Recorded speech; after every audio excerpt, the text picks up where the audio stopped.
प्रिय साथियों, नमस्कार। मैं संजू कुमारी सरोज आप सभी का सरोज संपदा चैनल पर सहृदय स्वागत करती हूँ।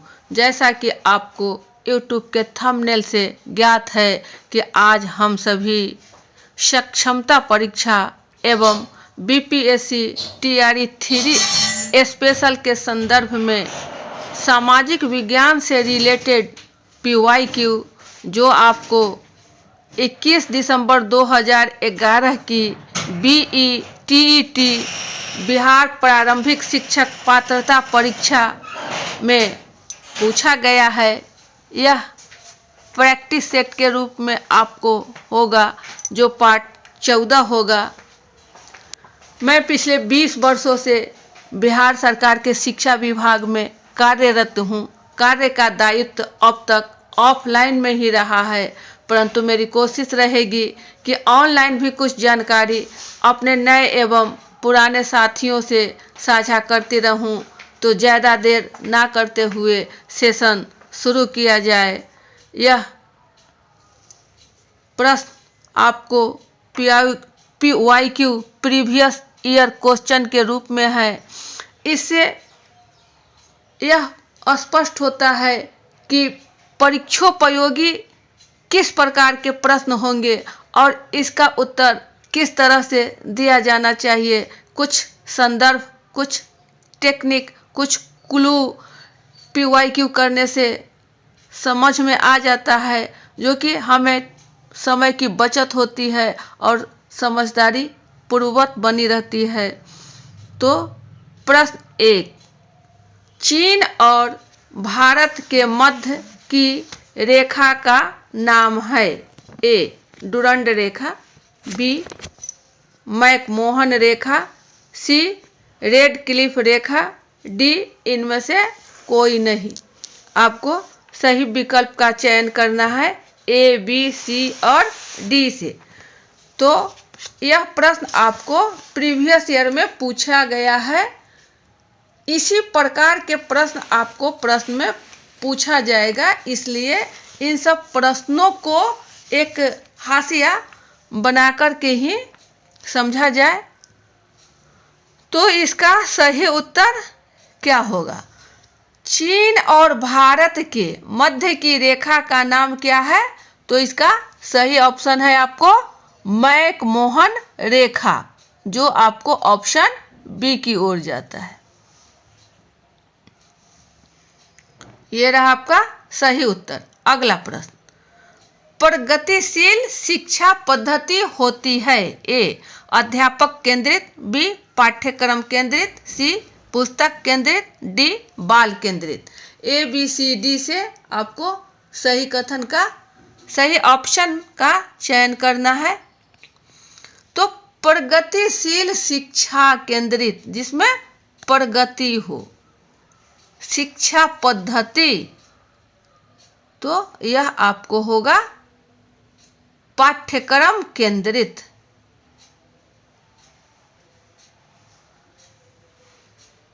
सिलेबस सेंटर्ड,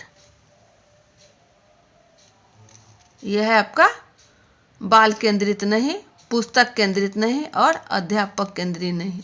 यह आपको पाठ्यक्रम, जो कि आपको सिलेबस में हो।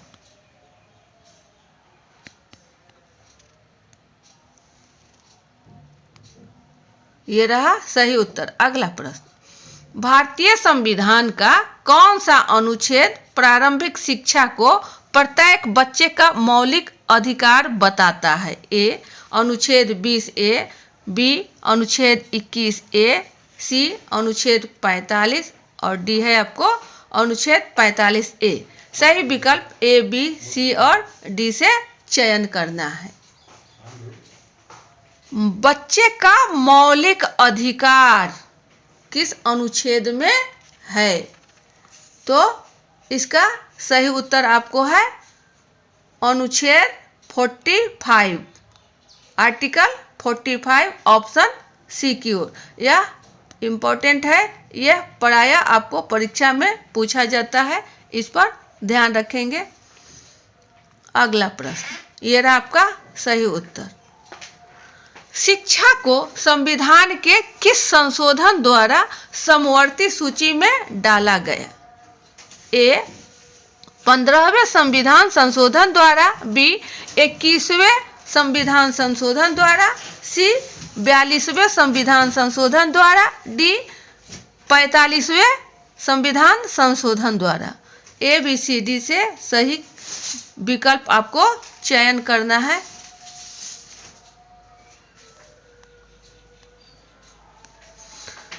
तो सबसे पहले जैसा कि आप जानते हैं कि शिक्षा जो पहले था वह आपको संघीय सूची में था, यह आपको संघीय सूची में था।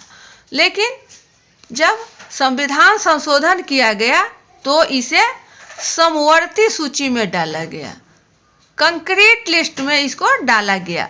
तो समवर्ती सूची जो है यह आपको संघीय एवं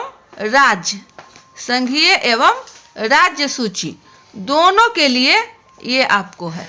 संघीय एवं राज्य सूची ये दोनों को इसमें समाहित होता है समवर्ती सूची। तो शिक्षा एक ऐसी सूची है जो आपको समवर्ती सूची में आती है। आपको सड़क भी है, यह आपको समवर्ती सूची में है। तो समवर्ती सूची का मतलब हुआ कि इसमें संघ और राज्य दोनों की सहमति ली जाती है। तो किस संविधान संशोधन के द्वारा शिक्षा को समवर्ती सूची में डाला गया? तो आपका सही विकल्प है 42वें संविधान संशोधन द्वारा। 42वें संविधान संशोधन द्वारा आपको समवर्ती सूची में डाला गया। यह बहुत ही महत्वपूर्ण प्रश्न है, इस पर आप विशेष फोकस करेंगे, इसको नज़रअंदाज न किया जाए। यह ऑप्शन आपको सी की ओर जाता है। यह रहा आपका सही उत्तर। अगला प्रश्न, बोल्शेविक क्रांति के नायक थे? A Marx, B Lenin, C Mao, D Stalin. A B C D से आपको सही ऑप्शन का चयन करना है कि बोल्शेविक क्रांति के नायक कौन थे। तो ये आपका सही विकल्प है बी, यह है आपका लेनिन महोदय बोल्शेविक क्रांति के नायक थे। ये रहा आपका सही उत्तर। अगला प्रश्न, मांग और पूर्ति का संप्रत्यय संबंधित है? ए राजनीति शास्त्र से, बी इतिहास से, सी अर्थशास्त्र से और डी समाजशास्त्र से। सही विकल्प का चयन करना है ए, बी, सी और डी से। तो मांग और पूर्ति का संप्रत्यय किससे संबंधित है? तो यह आपको अर्थशास्त्र से, यह आपको अर्थशास्त्र से है, जो ऑप्शन सी की ओर है। सही विकल्प ये रहा। अगला प्रश्न, उज्जैन नगरी बसी है? ए नर्मदा के किनारे, बी सतलज के किनारे, सी ताप्ती के किनारे, डी शिप्रा के किनारे। ए बी सी डी से आपको सही विकल्प का चयन करना है। तो उज्जैन नगरी आपको कहाँ बसी है? शिप्रा के किनारे। कहाँ बसी है? शिप्रा के किनारे। ऑप्शन आपको डी की ओर है। सही उत्तर का मिलान किया जाए। यह रहा आपका सही उत्तर। अगला प्रश्न, निम्नलिखित में से कौन सी दलहन फसल नहीं है? ए चना, बी मूंग, सी मखाना, डी अरहर। तो आपको सही ऑप्शन का चयन करना है ए, बी, सी और डी से। तो प्रश्न में स्पष्ट है कि नहीं, क्या खोजना है? नहीं। तो चना जैसा कि हम सब जानते हैं कि ये दाल है, मूंग दाल है, अरहर दाल है, लेकिन मखाना यह आपको दलहन फसल नहीं है। यह ऑप्शन सी की ओर जाएगा। यह रहा आपका सही उत्तर। अगला प्रश्न, अजंता की गुफा स्थित है? ए गुजरात में, बी महाराष्ट्र में, सी मध्य प्रदेश में, डी राजस्थान में। ए बी सी डी से आपको सही विकल्प का चयन करना है। अजंता की गुफा, तो यह आपको है महाराष्ट्र में। कहाँ है? महाराष्ट्र में, ऑप्शन बी की ओर। ये रहा आपका सही उत्तर। अगला प्रश्न, भारतीय अर्थव्यवस्था के उदारीकरण की प्रक्रिया प्रारंभ करने का श्रेय दिया जाता है। ए श्रीमती इंदिरा गांधी को, बी राजीव गांधी को, सी पीवी नरसिम्हा राव को, डी अटल बिहारी वाजपेयी को। ए, बी, सी और डी से आपको सही विकल्प का चयन करना है। भारतीय अर्थव्यवस्था के उदारीकरण की प्रक्रिया प्रारंभ करने का श्रेय किन प्रधानमंत्री महोदय को दिया जाता है? क्या होगा इसका सही उत्तर? तो इसका सही उत्तर होगा आपको पीवी नरसिम्हा राव जी को उदारीकरण की प्रक्रिया प्रारंभ करने का श्रेय दिया जाता है। ऑप्शन सी की ओर है। यह रहा आपका सही उत्तर। अगला प्रश्न, मराठा शासक शिवाजी का जन्म हुआ था। ए 1605 ईस्वी में, बी 1526 ईस्वी में, सी 1627 ईस्वी में, डी 1680 ईस्वी में। ए, बी, सी, डी से सही प्रश्न का विकल्प का चयन करना है आपको कि मराठा शासक शिवाजी का जन्म कहाँ हुआ था। तो शिवाजी का जन्म आपको 1627 ईस्वी में हुआ था, जो ऑप्शन सी की ओर है। 1627 ईस्वी। ये रहा आपका सही उत्तर। अगला प्रश्न, सामाजिक अध्ययन का अर्थ। ए परिवार का अध्ययन, बी पर्यावरण का अध्ययन, सी समाज का अध्ययन, डी इनमें से कोई नहीं। तो सही विकल्प का चयन करना है ए, बी, सी और डी से। प्रश्न है सामाजिक अध्ययन, तो सामाजिक अध्ययन कहाँ होगा आपको?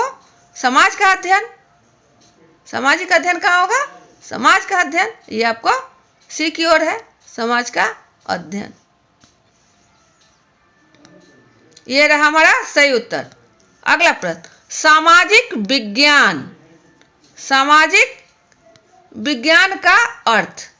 ए परिवार का अध्ययन, बी पर्यावरण का अध्ययन, सी समाज का अध्ययन और डी इनमें से कोई नहीं। ये प्रश्न आपका हो गया है। समाज का अध्ययन ये रहा।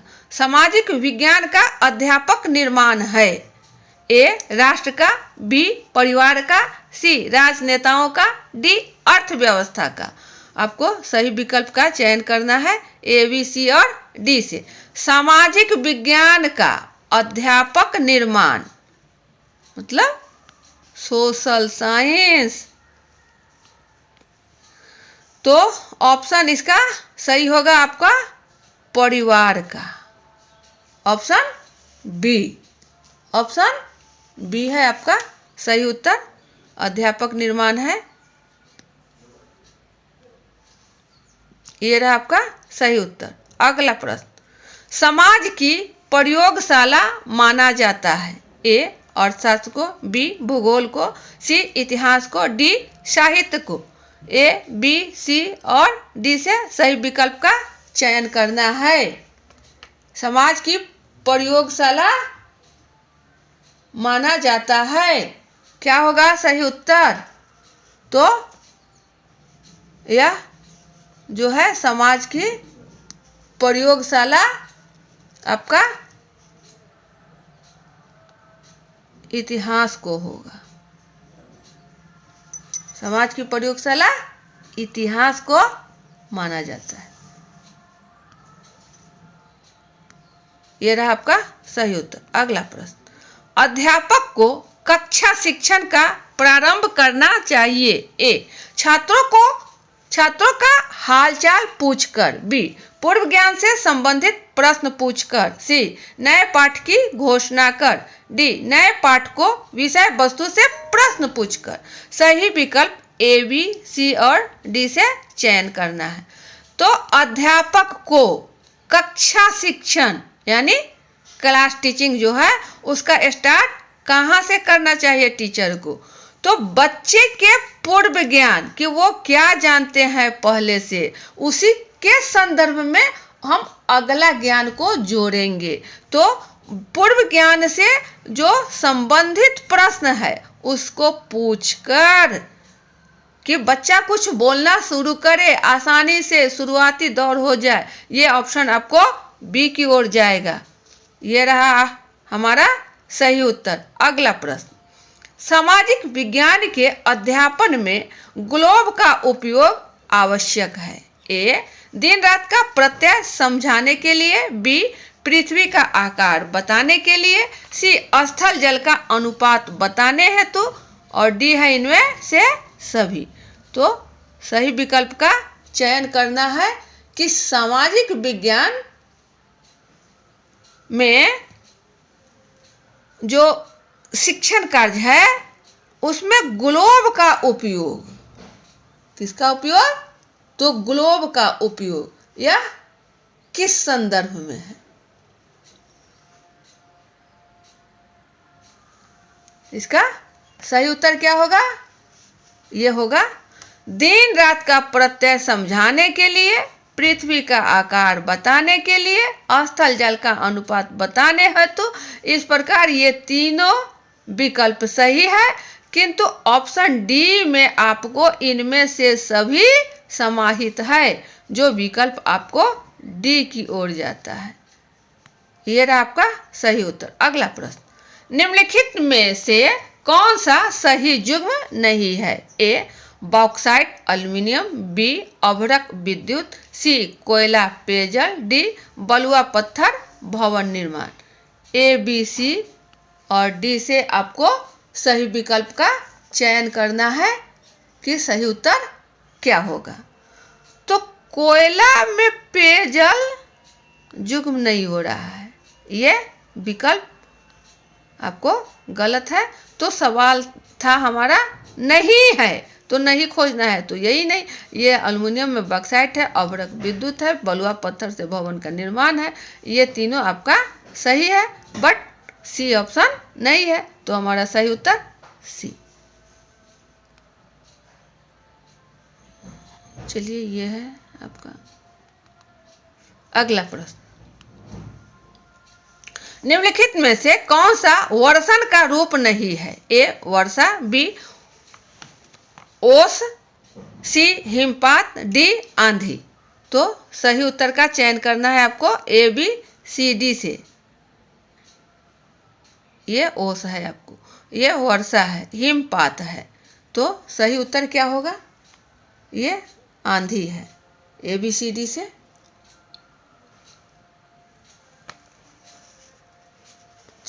ये सही आपका होगा आंधी। आंधी जो है ये वर्षा का रूप नहीं है, पूछा गया है नहीं, नहीं पर ध्यान देना है, फोकस नहीं।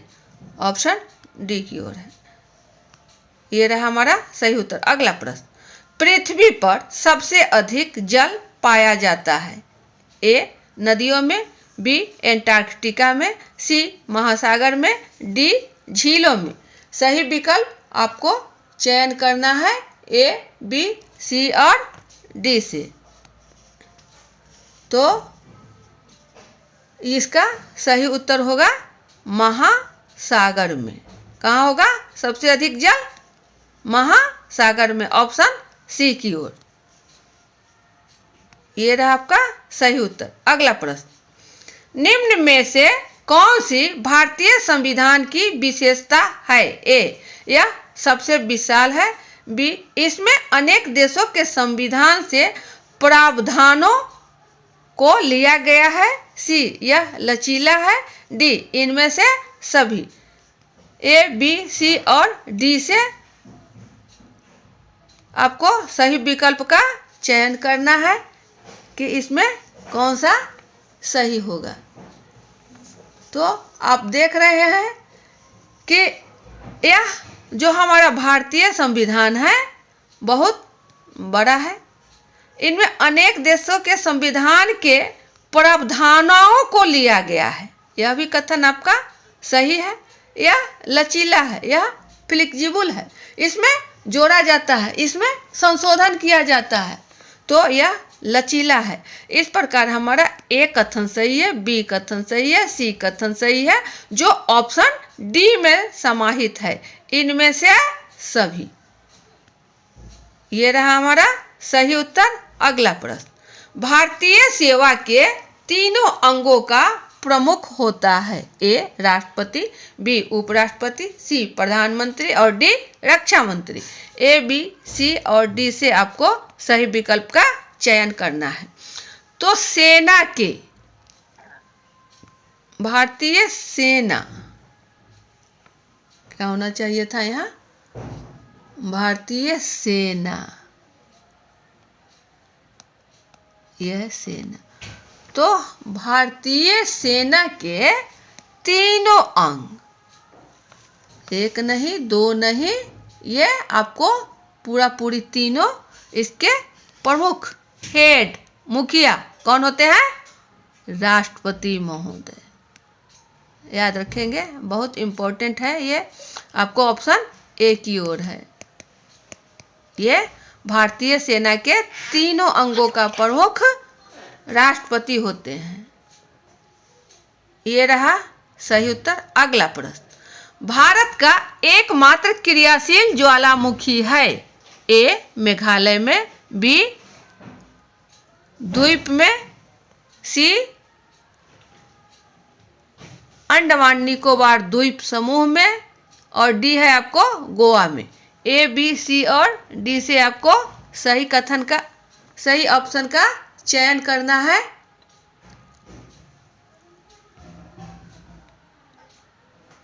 यह है आपको लक्षद्वीप में।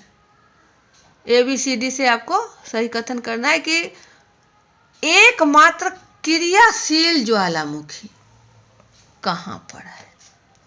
आप जैसा कि जानते हैं, यह द्वीप अंडमान निकोबार द्वीप समूह में है। ऑप्शन सी की ओर है। यह रहा हमारा सही उत्तर। अगला प्रश्न, प्रजातंत्र को जनता के लिए, जनता के द्वारा शासन किसने कहा? ए अब्राहम लिंकन ने, बी जॉर्ज वाशिंगटन ने, सी रोजवेल्ट ने, डी चर्चिल ने। ए, बी, सी, डी से आपको सही विकल्प का चयन करना है। तो हम सब जानते हैं कि प्रजातंत्र यह लोकतंत्र नहीं है, यह प्रजातंत्र है। तो इसका यहाँ से यहाँ तक जो डिफिनीशन है, जनता के लिए, जनता के द्वारा शासन किसने कहा? तो अब्राहम लिंकन महोदय ने। यह किनकी उक्ति है? Abraham Lincoln. ये बहुत पुराना क्वेश्चन है जो हमेशा ही पूछे जाते हैं। ये बहुत इम्पोर्टेंट है और हम सब इसको बखूबी जानते हैं कि अब्राहम लिंकन महोदय ने कहा, जनता के लिए, जनता के द्वारा शासन यह प्रजातंत्र की पहचान है। तो हमारा ऑप्शन ए की ओर है। ये रहा सही उत्तर। अगला प्रश्न, सेलुलर जेल को किस नाम से जाना जाता था? ए अंग्रेजी जेल, बी काला पानी, सी बड़ी जेल, डी रुकन जेल। आपको सही विकल्प का चयन करना है ए, बी, सी और डी से। यह है आपका रुकन जेल। तो सेलुलर जेल क्या है? Cellular jail. तो सेलुलर जेल को अन्य किस नाम से जाना जाता है? ये आप जानते हैं कि इसे काला पानी का नाम दिया जाता था। यह ऑप्शन आपको बी की ओर है। क्या है? काला पानी। ये रहा आपका सही उत्तर। अगला प्रश्न, किस जानवर को रेगिस्तान का जहाज कहा जाता है? ए गधा, बी घोड़ा, सी ऊंट, डी हाथी।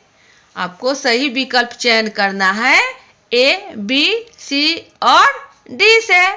तो हम सभी जानते हैं यह बहुत मजेदार प्रश्न है कि रेगिस्तान का जहाज, रेगिस्तान का जहाज किसे कहा जाता है? यह है हमारा ऊंट। ऑप्शन सी की ओर। ये ऊंट जो है रेगिस्तान में क्या है? बालू ही बालू है, जिसे वहां हम सब पैदल चलने में कठिनाई होगी, लेकिन ऊंट जो है खूब स्पीड से बढ़ते जाता है, तो उसे रेगिस्तान का जहाज कहा जाता है। यह क्या है? ऊंट है। सही विकल्प का चयन हमारा सी की ओर है। ये रहा हमारा सही उत्तर, ऑप्शन सी। वीडियो ज़्यादा लंबा न बनने सेशन को यहीं वाइंड अप किया जाता है। पुनः अच्छे अच्छे प्रश्नों को समाहित कर हम सब प्रश्नोत्तरी को साझा करेंगे। PYQ का अभ्यास करते रहिए। इसी संदर्भ से इसी प्रकार का और इसी तरह का प्रश्न आपको पूछा जाएगा। तब तक सेशन को वाइंड अप किया जाता है। जय हिंद।